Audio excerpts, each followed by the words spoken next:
Welcome to Canadian Innovators, the show that celebrates innovation, entrepreneurs, and the Canadian spirit.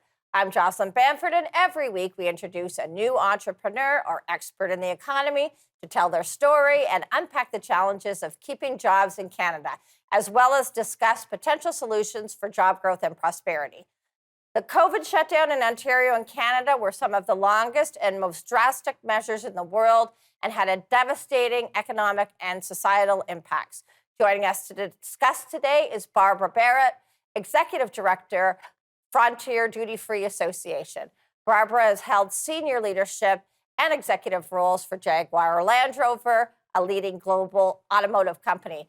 Barbara has implemented and developed communication program in both Formula One racing and the Invictus Games, as well as the Canadian Cancer Society and some First Nation groups. Barbara holds an honors Bachelor of English from Nipissing University and is the proud holder of a black belt in karate. Welcome to the program, Barbara. Oh, thank you so much for having me. Barbara, can you tell the viewers what the Frontier DutyFree Association does?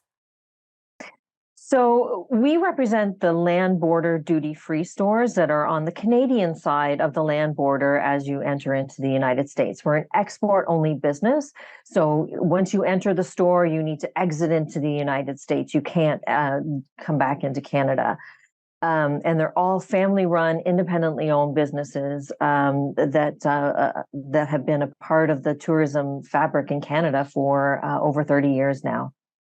So how much in revenue do the duty-free shops generate for Canada? So we would represent probably over $1 billion in revenues over a 10-year period.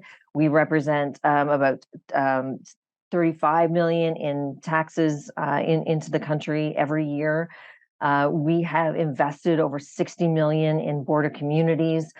We have over 2,500 full-time and part-time employees, and often are just integral parts of the border communities.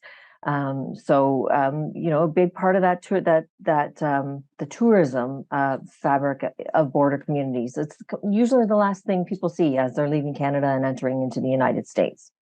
So Canada had one of the harshest and most stringent lockdowns. Could you tell us how this affected the duty-free shops in Canada? I know your association members were very much hurting during the lockdowns. So we very accurately call ourselves the hardest hit of the hardest hit.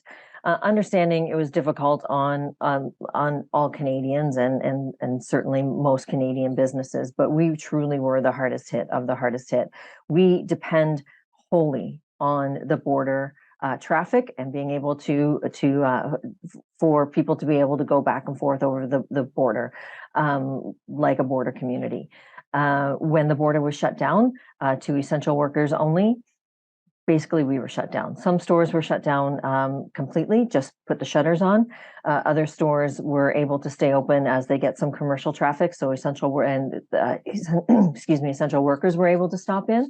But again, at the very most, they were 95% down.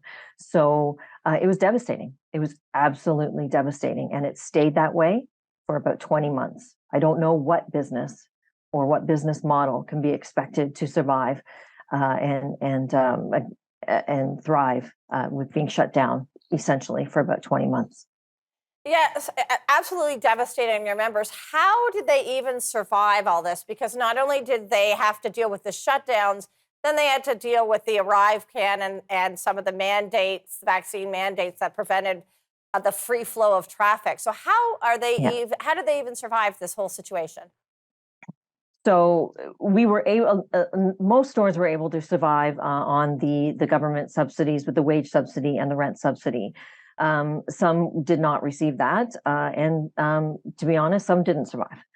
However, we were very grateful for those subsidies and did get our stores through.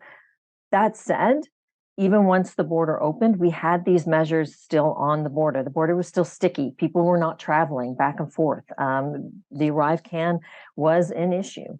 the vaccine mandates or the vaccine requirements were an issue. So People weren't. I'm going to stop you there because we're going to get more in Mhm. depth, but we have to go Yeah. to commercial. We'll be right You bet. watching Canadian Innovators. Don't go away.